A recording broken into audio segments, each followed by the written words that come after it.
Good morning all of you. सार्थक पहल बदलाव हमसे है। मैं पुनः एक बार आप लोगों का स्वागत। पिछले वीडियो में हमने पढ़ा था शिक्षण अभिवृत्ति, टीचिंग एप्टीट्यूड। टीचिंग एप्टीट्यूड में हमने पढ़ा शिक्षण की अवधारणाएं पढ़ी, शिक्षा की परिभाषा पढ़ी थी। क्या होती है शिक्षा की परिभाषा, कोई बता सकता है? गांधी जी ने क्या बोले थे, शिक्षण क्या है? तो गांधी जी के अनुसार शिक्षा से मेरा अभिप्राय बच्चे व मनुष्य के शरीर, मन और आत्मा में विद्यमान सर्वोत्तम गुणों का विकास करना। अभी लिखना कुछ नहीं। गांधी जी ने क्या बोला था, शिक्षा क्या है? बच्चे के अंदर जो शरीर, मन और आत्मा में विद्यमान जो सर्वोत्तम गुण है उसका विकास करना। हम किसी बच्चे के अंदर नए गुण नहीं डाल सकते। शिक्षक क्या करता है, उसको परिष्कृत करता है और उसको बेहतर बनाने की कोशिश कर सकता है। ऐसा नहीं है कि जिसके पास में पेंटिंग का गुण हो ही नहीं और हम उसे पेंटिंग सिखा दे, ऐसा हो सकता है? नहीं हो सकता। जो उसके अंदर शक्तियां है उसका हम विकास कर सकते हैं। तो गांधी जी ने बोला है शिक्षण से मेरा अभिप्राय बच्चे मनुष्य के शरीर, मन, आत्मा में विद्यमान गुणों का विकास करना। ठीक। शिक्षण के स्तर कितने होते हैं? शिक्षण के स्तर हमने पढ़ा पिछले वीडियो में। तो शिक्षण के 3 स्तर होते हैं। कितने? 3। तो सबसे पहला होता है स्मृति स्तर, स्मरण शक्ति स्तर जिसे कहते हैं। अब स्मृति स्तर या स्मरण शक्ति स्तर क्या होता है? प्रारंभिक स्टेज है ये।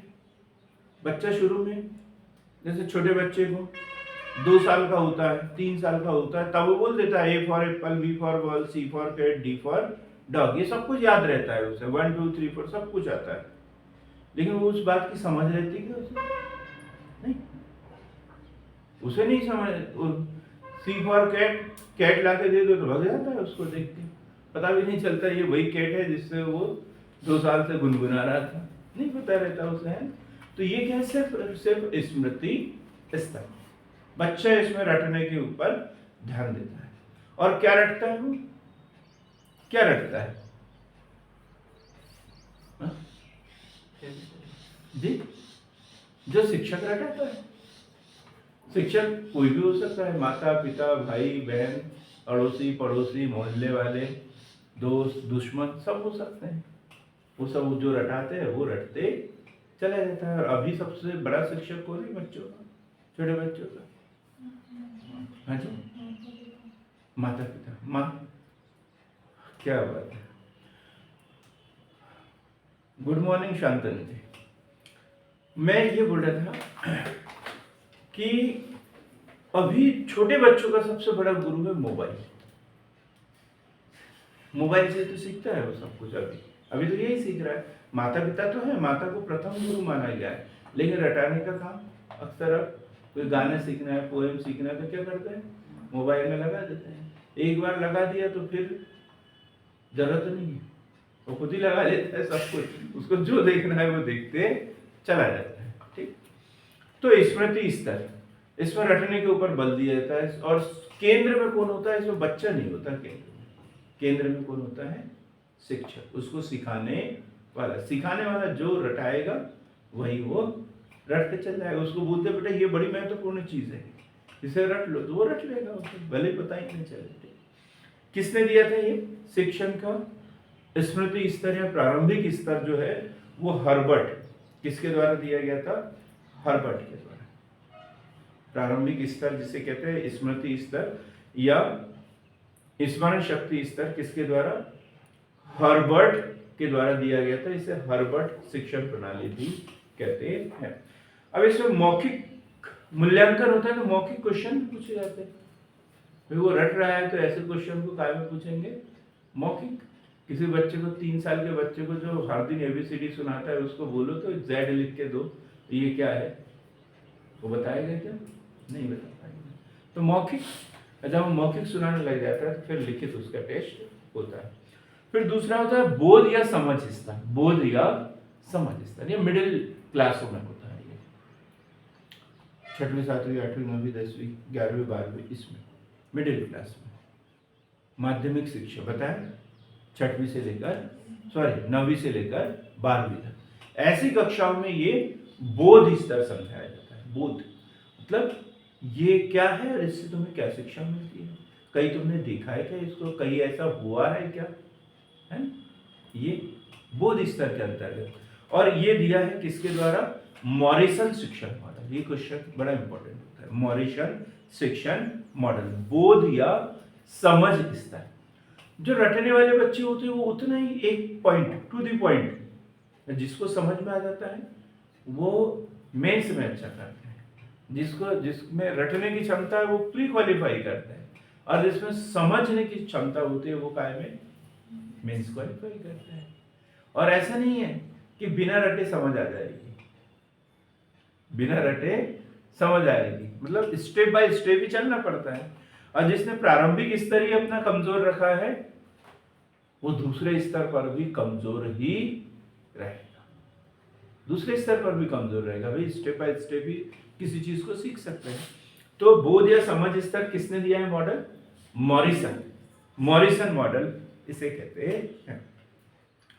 और थर्ड नंबर पर है विचारात्मक या चिंतन स्तर।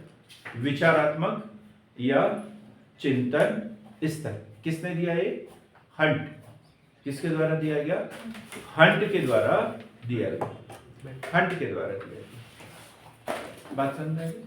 3 स्तर पढ़े हमने, शिक्षण के 3 स्तर है। सबसे निम्न स्तर पर कौन सा है, सबसे निचला स्तर। यदि हम इसको इस तरीके से देखें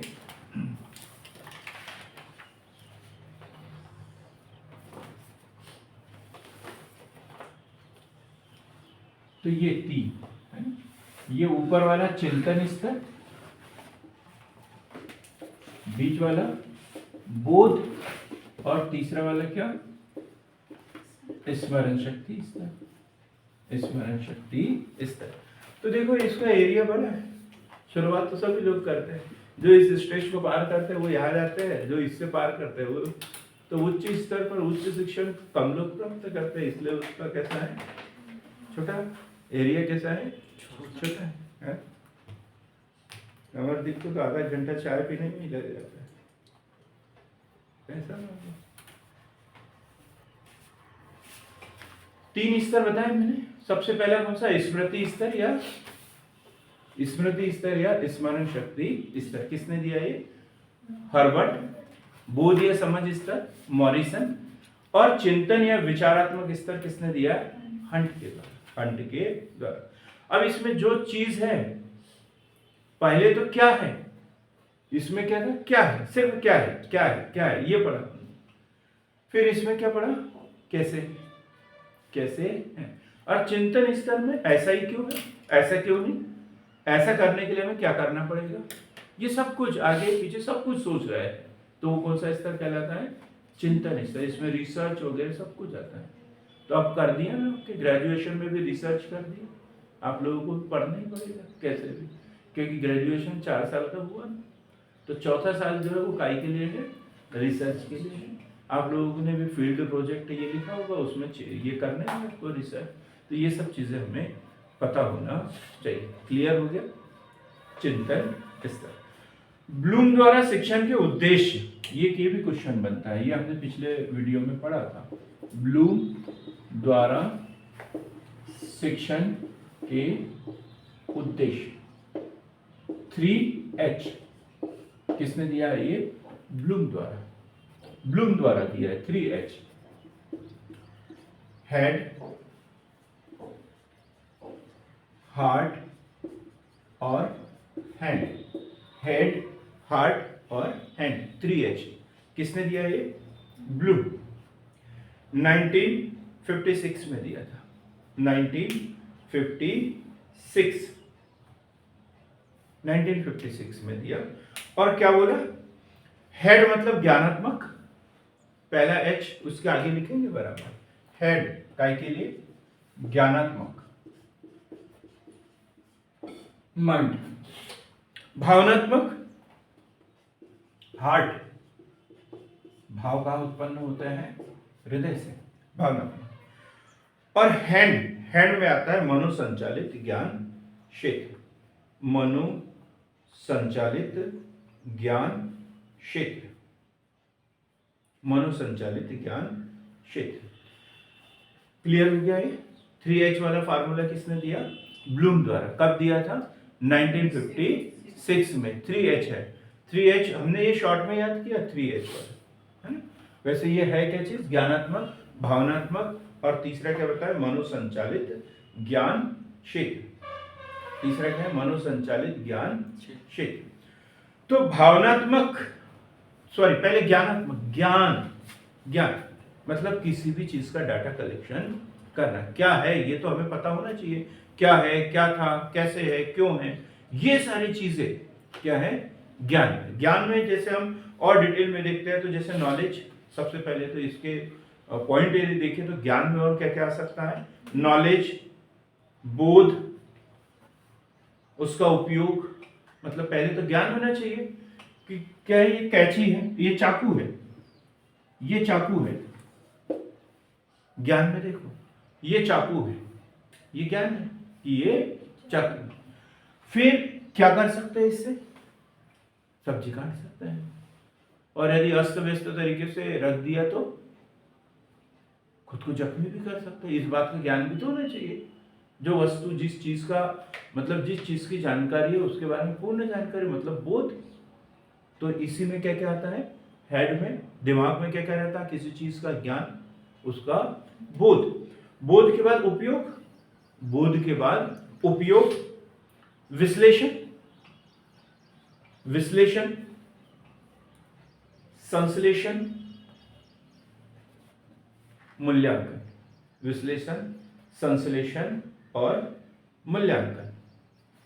विश्लेषण, संश्लेषण और मूल्यांकन, ये ज्ञान के अंतर्गत आता है। ज्ञान, बोध, उपयोग, विश्लेषण, संश्लेषण और मूल्यांकन, ये काय में आएगा? फर्स्ट एच में आएगा, फर्स्ट एच। क्लियर हो गया? किसने दिया है? ब्लूम के द्वारा दिया गया, ब्लूम के द्वारा दिया गया है।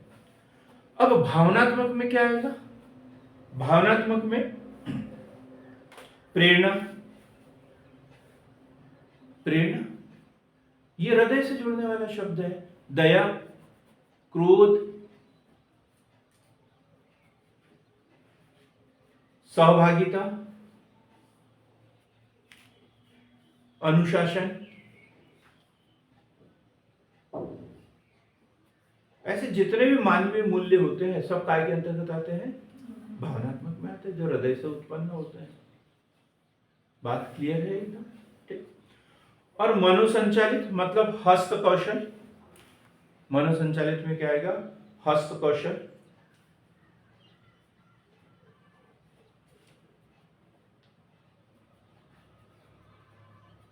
प्रकृतिकरण, प्रस्तुतिकरण, प्रस्तुतिकरण। क्लियर हो गया?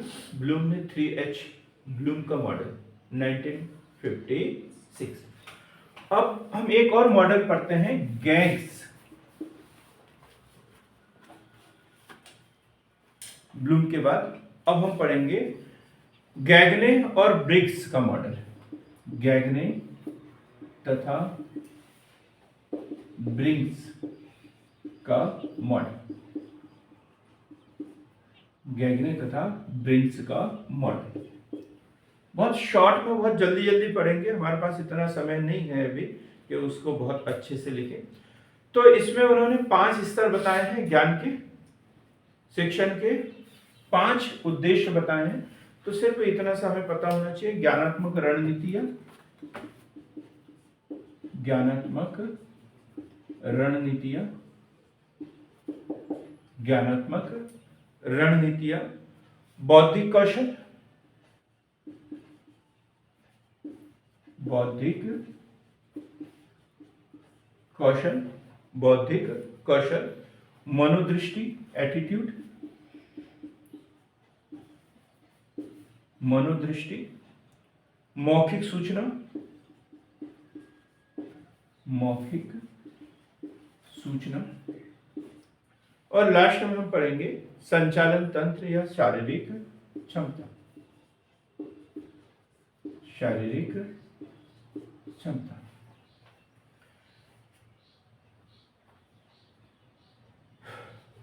ज्ञानात्मक रणनीतियां। सबसे पहले क्या है? ज्ञानात्मक रणनीतियां। अब ज्ञानात्मक रणनीतियां मतलब सबसे पहले तो हमें कौन सी चीज क्या है, कैसे है, क्यों है, ये ज्ञानात्मक रणनीति है। किसी भी चीज के विषय में नॉलेज प्राप्त करना। अब चूंकि शिक्षा से संबंधित है, बच्चा हमारे सामने है, तो बच्चे का कोई पाठ्यक्रम होगा, तो पाठ्यक्रम हमें पता होना चाहिए कि इसे हमें क्या पढ़ाना है। ये ज्ञानात्मक रणनीति है। फिर है बौद्धिक कौशल। बौद्धिक कौशल मतलब बच्चों को वो पाठ्यक्रम समझने के लिए तैयार करना, उसे समझाने के लिए तैयार करना, समझने के लिए तैयार करना, उसे सीखने के लिए प्रेरित करना। अब जैसे मैं करता हूं कोशिश, लेकिन असफल हो रहा हूं बार बार, क्योंकि हर बार हम कुछ नया करने की कोशिश करते हैं, लेकिन हमारे बच्चे वही 3-4, 5, 7 इतने ही रहते हैं, इससे ज्यादा कभी हो ही नहीं पाते। तो ये क्या है? एक तरीके का बौद्धिक कौशल क्या हो गया? असफल है। तो पहला क्या बताया हमने? ज्ञानात्मक रणनीतियां, मतलब ये भंडार कर लिया हमने सब कुछ, ठीक। फिर उसे सिखाने की कोशिश, बच्चों की समस्याओं का समाधान करना, ये काम में आएगा बौद्धिक कौशल। मनोदृष्टि, व्यक्ति के आंतरिक तथा मानसिक स्थिति को व्यक्त करना। आंतरिक तथा मानसिक स्थिति को व्यक्त करना। मनोदृष्टि, अंतरात्मा से वो क्या सुनना चाह रहा है, क्या बोलना चाह रहा है, ये व्यक्त करना, ये क्या कहलाती है? मनोदृष्टि। मौखिक सूचना, ये सरल है एकदम। मौखिक सूचना, नॉलेज की जांच करना मौखिक माध्यम से। और फिर है संचालन तंत्र और शारीरिक क्षमता। संचालन तंत्र, शारीरिक क्षमता, जैसे मस्तिष्क है, तंत्रिका तंत्र है, मन है, ये सब एक साथ मिलकर कैसे काम करें, यही शारीरिक क्षमता है। जहाँ तीनों चारों हमारे शरीर के तंत्र एक साथ काम करने लग जाते हैं, तो वहाँ हमारी सफलता हो जाती है। नहीं तो यदि बुद्धि कहीं और जाए और मन कहीं और जाए, पैर कहीं और चल जाए, हाथ कहीं और, तो फिर कहाँ जाएंगे? पूरा शरीर जेल में जाएगा ना। पैर कहीं चोरी करने किसी और के घर चल जाए, हाथ किसी का जेब काटने लग जाए, मन कुछ और बोले, बुद्धि कुछ और बोले, तो कैसे काम चलेगा? तो ये शारीरिक तंत्र में क्या है? ये शारीरिक क्षमता क्या है? जब ये सारे तंत्र एक साथ मिलकर काम करते हैं। तो ये ऐसा किसने बोला? गैगने और ब्रिग्स के द्वारा शिक्षण के उद्देश्य कितने बताए हैं? 5। ज्ञानात्मक, बौद्धिक कौशल, मनोदृष्टि, मौखिक सूचना, संचालन तंत्र और शारीरिक विशेषता। अब शिक्षण के चर हमने पढ़े। शिक्षण के चर, वेरिएबल, वेरिएबल पढ़े थे हमने। शिक्षण चर तो 3 है: स्वतंत्र, इंडिपेंडेंट, परतंत्र अर्थात आश्रित। आश्रित, स्वतंत्र, परतंत्र या आश्रित, और हस्तक्षेप। और हस्तक्षेप, हस्तक्षेप। इसमें स्वतंत्र चर कौन सा होता है? शिक्षण में 3 चीजें होती है। 3 चीजें होती है शिक्षण में। 3 चीजें। पहले अजय देवगन साहब एक एडवर्टाइज करते थे, कौन सा? आप, मैं और बिग पाइपर सोडा, यही बोलते थे ना। जब मिल बैठेंगे 3 यार, आप, मैं और बिग पाइपर सोडा। यहाँ पे 3 चीजें ऐसी है। अब बताओ कौन से? शिक्षण में 3 चीजें हैं। विजय समझ गया हो तो बता दो। आप, मैं और ये समझ गया? शिक्षक, छात्र और पाठ्यक्रम। शिक्षक, छात्र और पाठ्यक्रम, 3 ही चीजें हैं इसमें। 3 चीजें हैं शिक्षण में। 3, एक शिक्षक होता है, बच्चे होते हैं, और फिर पाठ्यक्रम संबंधी चीजें होती हैं। तो ये 3 चर है शिक्षण के, क्लियर हो गया ना। तो इसमें स्वतंत्र चर कौन सा है? स्वतंत्र चर है शिक्षक। स्वतंत्र चर कौन सा है? शिक्षक। और परतंत्र कौन है? छात्र। अब स्वतंत्र और परतंत्र थोड़े शब्द हमने हिंदी में कर दी है, वैसे ये क्या है? इंडिपेंडेंट। और ये क्या है? डिपेंडेंट। ये छात्र क्या है? डिपेंडेंट है किसके ऊपर? टीचर के ऊपर भी और इसके ऊपर पाठ्यक्रम के ऊपर भी है ना। पाठ्यक्रम के आज हमारे पास कुछ नए नए बच्चे शामिल हो रहे होंगे ना, वो बोल रहे होंगे क्या हो गया आज, कहाँ की क्लास शुरू हो गई, कहाँ से ये सब चीजें आ रही है। सिलेबस मिला रहे होंगे, नहीं तो प्री का और मेंस का कुछ समझ में आ नहीं रहा होगा है। जो साप्ताहिक या फिर गुस्से में इधर उधर पे क्लास अटेंड करते हैं ना 15 मिनट के लिए, या चलो सार्थक पहल में क्या चल रहा है देख तो ले, खबर तो ले। तो ऐसे करने वाले लोग सोच रहे होंगे यार ये हो क्या रहा है, कुछ समझ में ही नहीं आ रहा है। तो उनके लिए तो समझ में आया, इंडिपेंडेंट शिक्षक, डिपेंडेंट छात्र। और हस्तक्षेप चर में ढेर सारी चीजें। हस्तक्षेप चर क्या क्या प्रभावित कर सकता है? जैसे शिक्षण की विधियां हो सकती है, मेथड्स हो सकती है ना, कुरिकुलम हो सकता है, पाठ्यक्रम हो सकता है, या अन्य शैक्षणिक गतिविधियां हो सकती है, गैर शैक्षणिक गतिविधियां हो सकती है, जैसे भ्रमण वगैरह करवाना। ये भी तो सीखने के लिए होता है? और मूल्यांकन की पद्धति हो सकती है। ये सब चीजें क्या है? आश्रित। ये क्या है? आश्रित या हस्तक्षेप चर। क्लियर हो गया?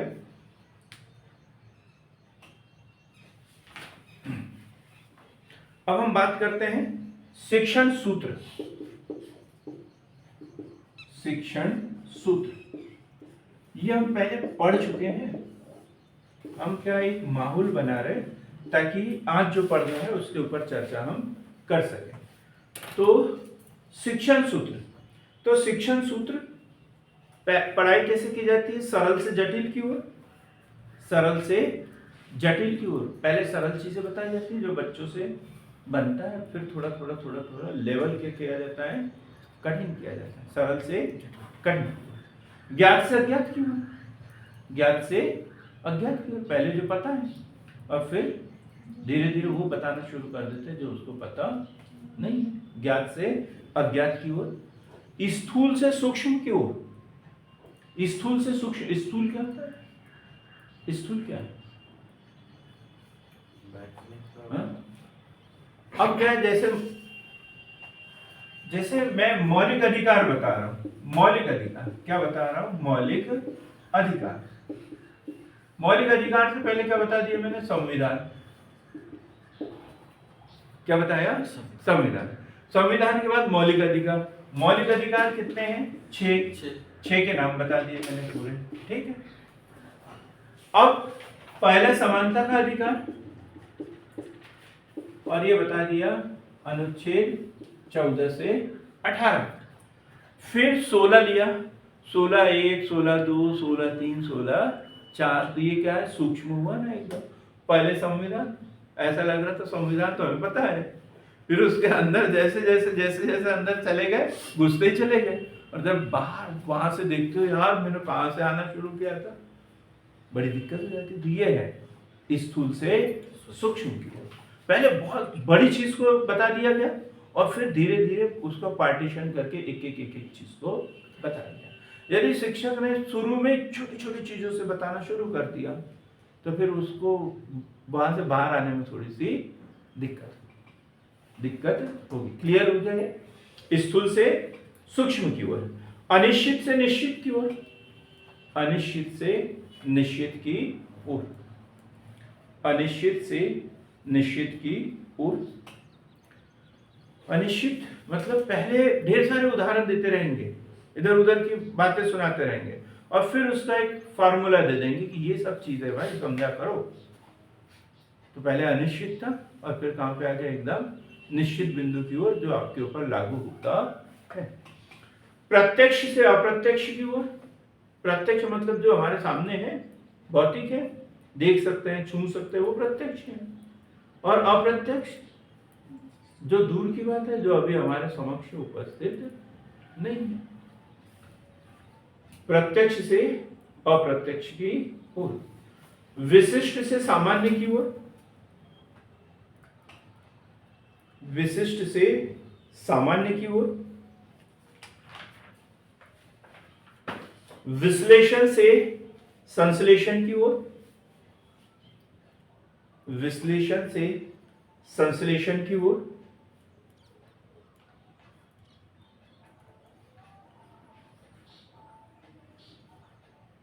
मनोवैज्ञानिकता से तर्क की ओर।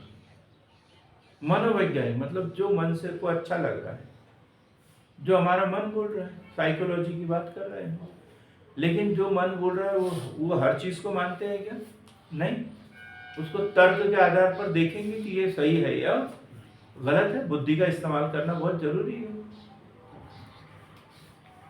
तो मनोवैज्ञानिकता से तर्क की ओर, प्रकृति के अनुसार शिक्षण, प्रकृति के अनुसार शिक्षण। ये शिक्षण का प्राकृतिक सिद्धांत मालूम है किसने दिया? प्रकृतिकरण, शिक्षण का प्रकृतिकरण ये दिया है रविन्द्रनाथ टैगोर ने। और उन्होंने कौन से शिक्षण संस्थान की स्थापना की?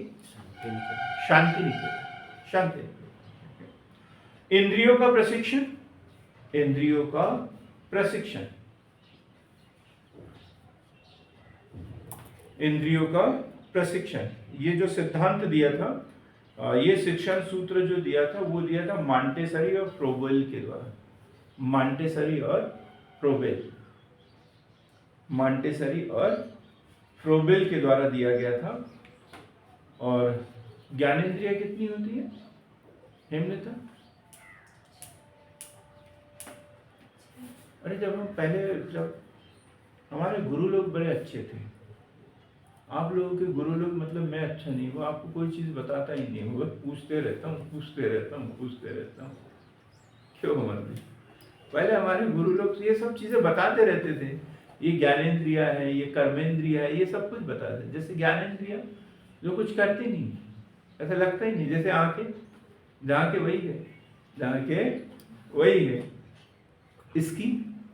इसकी ये जीभ, ये कान, ये ज्ञानेंद्रिया है जिससे हमें किसी चीज का ज्ञान होता है। कर्मेंद्रिय जैसे हाथ खाना खाने के काम आते हैं, पैर चलने के काम आते हैं।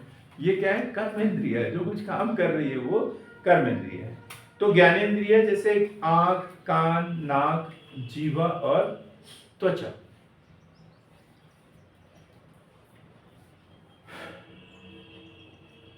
और इन सबको एक्टिव करने के लिए फिर टीचिंग एड्स का इस्तेमाल किया जाता है। टीचिंग एड्स, शिक्षण सामग्री जिसे कहते हैं, चाहे वो दृश्य हो सकता है, श्रव्य हो सकता है, या दृश्य श्रव्य जैसे दिखने वाला हो सकता है, सुनाई आने वाला हो सकता है, या मेरे जैसा भी हो सकता है जो दिख भी रहा है और सुनाई भी आ रहा है, ऐसा भी हो सकता है। तो ये टीचिंग एड्स है। मुझे टीचिंग एड समझ के सुन लिया करें। क्लियर हो गया यहां तक? अब हम बात करते हैं लर्निंग, अधिगम। अधिगम अर्थात लर्निंग, लर्निंग, अधिगम, सीखना, सीखना। कितने घटक हैं अधिगम के? ऑनलाइन वाला कोई भी बता सकता है। अधिगम के घटक, अधिगम के घटक।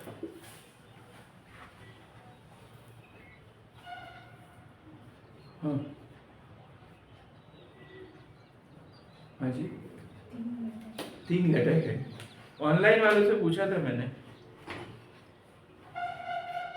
फुलवती मैडम आप बताएंगे क्या?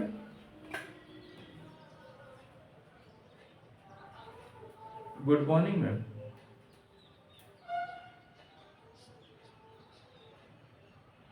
हाँ हाँ, ये तो होता है, ये होता है सुनकर देखकर, है ना, बिल्कुल ठीक। लेकिन ये अधिगम के घटक में ये नहीं है, अधिगम के कारक हो सकते हैं।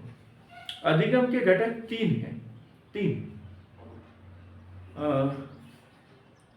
भावना मैडम आप है क्या?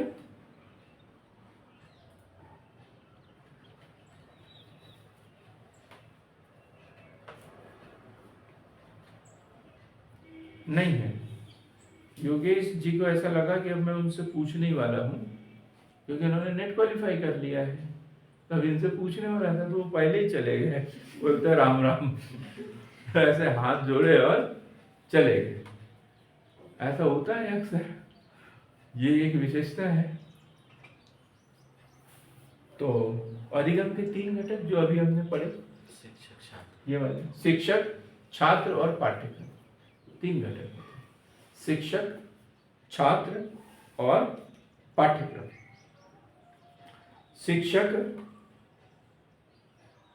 छात्र और पाठ्यक्रम या विषय वस्तु।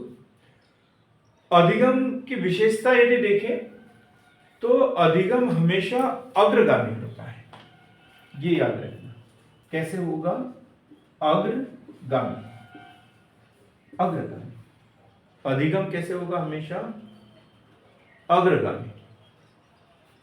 अधिगम कितने उम्र तक होता है सरिता में? कब तक चलता है अधिगम? कितने उम्र से शुरू होता है और कब तक चल सकता है अधिगम? मरते दम तक। कोई फिल्म का नाम सुना रहे क्या? मरते दम तक मतलब बचपन में कुछ नहीं? बचपन से लेकर, हाँ, तो फिर एक ही शब्द बोल देते, जीवन पर्यंत। जीवन पर्यंत, जब से शुरू हुआ तब से लेकर अंतिम स्टेज तक अधिगम चलते रहता है, कुछ न कुछ सीखते ही रहता है। तो अधिगम हमेशा अग्रमुखी है, मतलब जो आगे ही बढ़ता है, पीछे की ओर नहीं जाता। कोई बीमारी हो सकती है पीछे जाने की, लेकिन अधिगम कभी पीछे नहीं जाता, वो हमेशा अग्रगामी होता है और जीवन पर्यंत चलता है। जीन पियाजे ने परिभाषा दी अधिगम की परिभाषा। जीन पियाजे, अधिगम का सिद्धांत इनके द्वारा दिया गया। और क्या बोला है? अधिगम जीवन पर्यंत चलता है। अधिगम सार्वभौमिक प्रक्रिया है। अधिगम की विशेषताओं में देख रहे हैं, ऐसे क्वेश्चन आते हैं, 4-5 सेंटेंस दिए रहते हैं और बताओ फिर अब इसमें से विचार करो, ऐसा लिखा रहता है। कुछ भी नहीं बोलते इसमें सही है या गलत है। विचार करो बोला तो समझ जाओ कि जो सही है वो रहने दो और जो गलत है उसको छाट लो अलग। हमने विचार कर लिया, ये हमारे काम के नहीं है। तो जीवन पर्यंत चलने वाली प्रक्रिया है, सार्वभौमिक प्रक्रिया है, अग्रगामी होता है, अग्रगामी होता है, लक्ष्योन्मुख होता है। लक्ष्योन्मुख होता है मतलब जो हमारा टारगेट हो उसके अनुसार तो सीखेंगे हम। यदि हमारा टारगेट ही नहीं है तो हम कुछ सीख सकते हैं क्या? नहीं, कुछ नहीं सीख सकते। लोग बाग जन्म लेते हैं, बड़े होते हैं, बूढ़े होते हैं और जीवन में एक ही चीज सीखते हैं, मीन मेक निकालना, दूसरों की कमियों को खोजना, दूसरों की बुराई करना, इतना ही सीखते हैं जीवन में और स्वर्ग को प्राप्त हो जाते हैं। हम बड़े खुश रहते हैं। क्यों खुश रहते हैं? क्योंकि ढेर सारी बीमारियां उनके पास में रहती है। फिर ऐसे काम वाले जो लोग होते हैं ना, उनके पास में बीपी, शुगर और पता नहीं कौन कौन सी बीमारियां रहती है। अधिगम हमेशा ऊपर से नीचे की ओर। देखो ये दो चीजें सीखने के क्रम में, सीखने के क्रम में और सिखाने के क्रम में, ये याद करना, सिखाने के क्रम में, सीखने के क्रम में और सिखाने के क्रम में दो अलग अलग चीजें। तो अधिगम सीखने के क्रम में हमेशा ऊपर से नीचे की ओर, सीखने के क्रम में हमेशा ऊपर से नीचे की ओर और सिखाने के क्रम में नीचे से ऊपर की ओर।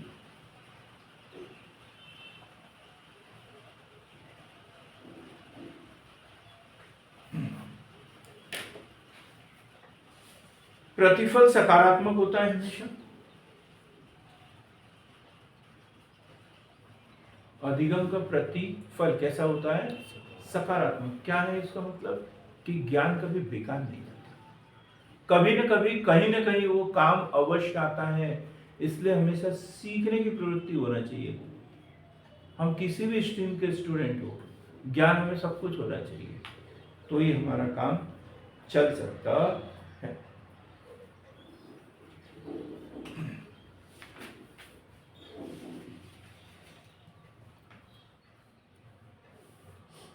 वैयक्तिक भिन्नताएं, ये भी एक नई अवधारणा है। ये इंडिविजुअल डिफरेंस, वैयक्तिक भिन्नताएं। अब सबको तो पता है, रंग रूप आकार हम सब भिन्न भिन्न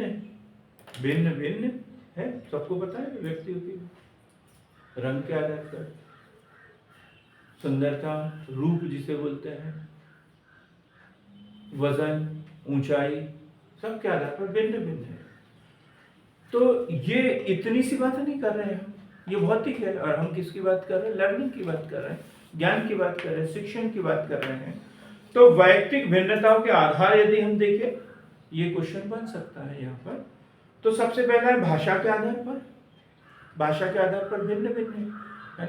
कोई मराठी बोल रहा है, कोई हिंदी बोल रहा है, कोई इंग्लिश बोल रहा है। सब सीखते तो सब कुछ है, सीखते सब कुछ है, लेकिन सबकी सीखने की क्षमता अलग अलग होती है। हर भाषा को सीखने की क्षमता अलग अलग होती है। क्योंकि हम भी तो, अब आप लोगों का पता नहीं, आप लोगों ने हो सकता है KG1 से इंग्लिश पढ़ा हो, है? आपने पढ़ा होगा, आपने पहली से पढ़ा है, आपने पहली से। हमने 6वीं क्लास में A बनाया था, जब हम पढ़ते थे ना, तब कुछ था ही नहीं है। 6वीं क्लास में जब जाते थे, तब पहली बार A बनाना सिखाते थे। कोई किताब नहीं मिलती थी, कोई कुछ नहीं। वो हिंदी वाली भले मिल जाती थी, अनार का और आम का, उसमें आम बड़ा सा दिखता था। बच्चे लोग बोलते थे पढ़ूंगा बाद में, पहले खा लेता हूँ इसे, पहले इसे खा लेता हूँ। मतलब इतना अच्छा सुंदर चित्र। फिर चूहा रहता था उसमें, है ना? चूहे का भी चित्र रहता था। नहीं पता नहीं कहा था, च से चूहा बनता था, उसमें बड़ा सा चूहा बना रहता था। तो बच्चों को हम डरा देते थे, ये देखो चूहा है इसमें। तो बच्चा किताब पढ़ने के बजाय उससे दूर रहता था एकदम। कभी कभी ऐसे फिर उसको बदल दिया, च से चरखा बना दिया, ताकि बच्चे डरे नहीं करके। तो ये देखो कि हम हर भाषा को कैसे सीखते हैं। लेकिन 6वीं से अभी तक पढ़ रहा हूं मैं, हर साल इंग्लिश पढ़ रहा हूं, लेकिन नहीं आया मुझे अभी तक, नहीं आया। आप लोगों को आ गया होगा क्योंकि आपने पहले से पढ़ा है, ऐसा है ना? अमृता नहीं आया, चलो कोई बात नहीं, आ जाएगा। तो भाषा के आधार पर, फिर है लिंग के आधार पर, ये तो पता ही है, मेल फीमेल, ये तो है। लेकिन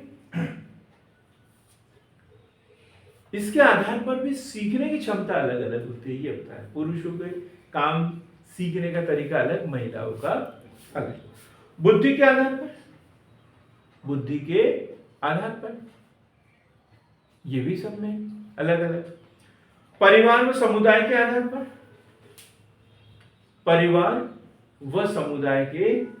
पर,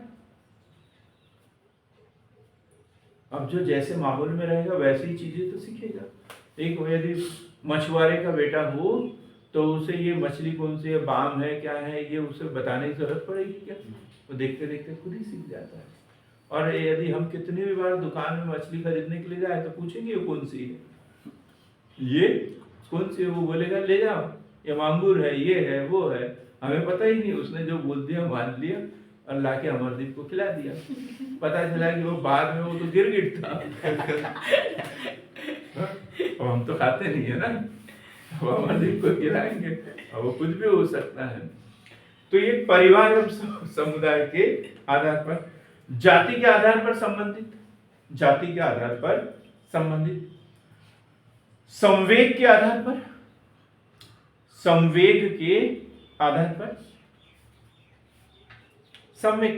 ये भी अंतर होता है।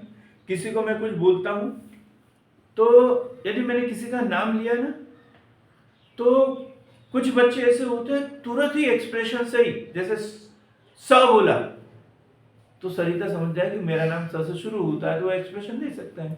कुछ लोग ऐसे डर रहते हैं एकदम, अभी सही तो बोला है पता नहीं क्या बोल रहे हो। मतलब कुछ लोग इतने एक्टिव हो जाते हैं ना, संवेग एकदम जल्दी बात को कैच कर लेते हैं, कुछ लोग नहीं कर पाते। तो इस आधार पर भी अंतर होता है। फिर धार्मिक आधार पर, धार्मिक आधार पर, धार्मिक आधार पर जो वैसे नियम से तो यही है कि जो धार्मिक प्रवृत्ति का व्यक्ति होगा उसमें अच्छे गुण होना चाहिए, अच्छे गुण होना चाहिए, जैसे भाईचारा, धार्मिक सहिष्णुता। क्योंकि भाई बोलते तो है कि ये धर्म क्या है, रास्ते हैं और मंजिल एक ही है, मंजिल एक ही है सबके, और ये सब वहां तक पहुंचने के रास्ते हैं। जब सबको पता है तो फिर इनके बीच में तो किसी प्रकार का विवाद नहीं होना चाहिए।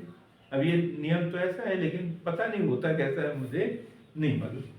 तो शारीरिक विकास के आधार पर, शारीरिक विकास के आधार पर